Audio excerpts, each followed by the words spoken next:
बौद्ध दर्शन का केंद्रीय सिद्धांत प्रतीत या समुत्पाद, जिसे डिपेंडेंट ओरिजिनेशन अर्थात आश्रित उत्पत्ति का सिद्धांत भी कहा जाता है। यह सिद्धांत जीवन की जटिलता, अन्य पर निर्भरता और अस्तित्व की अनित्यता, क्षणभंगुरता को समझने में मदद करता है। इस सिद्धांत के अनुसार सभी चीजें एक दूसरे पर निर्भर करती हैं। यह उन कारणों और परिस्थितियों को दर्शाता है जो जीवन के अनुभवों को आकार देते हैं। जैसे कि एक बीज के अंकुरित होने के लिए मिट्टी, पानी और धूप की आवश्यकता होती है, वैसे ही हमारे अनुभव भी विभिन्न कारकों पर निर्भर करते हैं। सभी वस्तुओं के कारण हैं। बाह्य तथा मानस जितनी भी घटनाएं होती हैं, सबों के लिए कुछ न कुछ कारण अवश्य रहता है। किसी कारण के बिना किसी भी घटना का आविर्भाव नहीं हो सकता है। यह नियम किसी चेतना शक्ति के द्वारा परिचालित नहीं होता, वरन यह नियम स्वयं चालित होता है। यहाँ ध्यान रखने की बात है कि इस विश्व का कोई नियंता, सृष्टा अथवा ईश्वर नहीं है। सामग्रियों के प्रत्यय में अर्थात एक साथ होने से ही कार्य उत्पन्न होता है। जैसे मन, चक्षु, विषय का रूप, आलोक आदि के संयोग से रूप ज्ञान हो जाता है। अकस्मात किसी का प्रादुर्भाव नहीं होता। अविद्या से मरण तक 12 निदानों में इस नियम श्रृंखला को हम पहले ही देख चुके हैं। 12 निदान चक्र में जरामरण, जातिभव, उपादान, तृष्णा, वेदना, स्पर्श, शब्दधायतन, नामरूप, विज्ञान, संस्कार, अविद्या शामिल हैं। इस नियम को संस्कृत में प्रतीत समुत्पाद, पाली में पतिच्छ समुत्पाद कहते हैं। प्रतीत समुत्पाद की अवधारणा से यह सिद्ध होता है कि उत्पत्ति और विनाश का चक्र निरंतर चलता रहता है।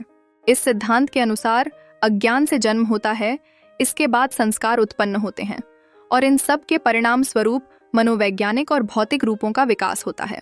यही जीवन के दुख और क्लेश का कारण बनता है। जब तक हम इस चक्र को समझते नहीं हैं, तब तक हम दुख के भंवर में फंसे रहते हैं। इस सिद्धांत का एक महत्वपूर्ण पहलू यह है कि यह उस मुक्ति पथ को उजागर करता है जिससे हम दुख के चक्र से बाहर निकल सकते हैं। यदि हम अज्ञान को समाप्त करने और सही ज्ञान को प्राप्त करने की दिशा में कदम बढ़ाते हैं, तो हम इस चक्र को पलट सकते हैं। ध्यान, विवेक और नैतिक अनुशासन जैसे बौद्ध अभ्यास हमारे लिए मुख्य साधन बनते हैं। शाश्वतवाद और उच्छेदवाद दोनों एकांतिक मत होने से सही नहीं है। शाश्वतवाद के अनुसार कुछ वस्तुएं नित्य है, जिनका न आदि है न अंत। इनका कोई प्रारंभिक कारण नहीं है। ये अन्य किसी वस्तु पर अवलंबित नहीं है। दूसरा है उच्छेदवाद। इस मत के अनुसार वस्तुओं के नष्ट हो जाने पर कुछ अवशिष्ट नहीं रहता। बुद्ध इन दोनों एकांतिक मतों को छोड़कर मध्यम मार्ग, मध्यमा प्रतिपदा का अनुसरण करते हैं। प्रतीत या समुत्पाद हमें सिखाता है कि इस विश्व में सब कुछ नितांत अस्थायी है।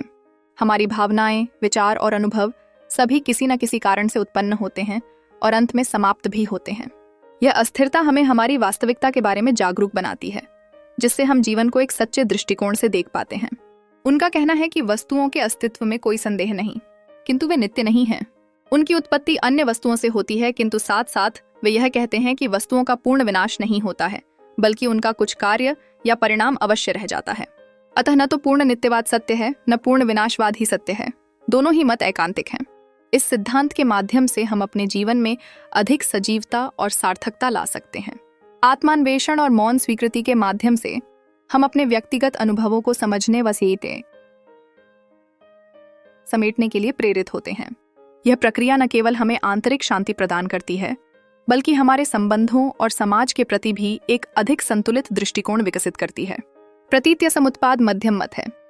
प्रतीत या समुत्पाद को बुद्ध इतना महत्वपूर्ण मानते थे कि उन्होंने इसी का नाम दिया धम्म, धर्म। उन्होंने कहा आदि और अंत का विचार निरर्थक है। मैं धम्म का उपदेश देना चाहता हूँ। ऐसा होने पर ऐसा होता है। इसके आगमन से इसकी उत्पत्ति होती है। इसके न रहने से यह नहीं होता। प्रतीत या समुत्पाद को नहीं समझने से दुखों की उत्पत्ति होती है। जो पतिच्छ समुत्पाद को समझता है वह धम्म को समझता है, और जो धम्म को समझता है वह पतिच्छ समुत्पाद को भी समझता है। इस धम्म की तुलना बुद्ध एक सोपान से करते हैं। इस पर चढ़कर कोई भी मनुष्य बुद्ध की दृष्टि से संसार को देख सकता है। हमारे दुखों का कारण यह है कि हम सांसारिक विषयों को बुद्ध की दृष्टि से नहीं देख सकते।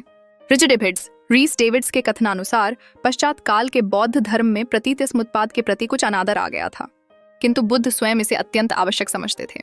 हम ऊपर देख चुके हैं कि किसी तरह इस नियम की सहायता से दुख के कारण और उसके विरोध संबंधी प्रश्नों का समाधान किया गया है।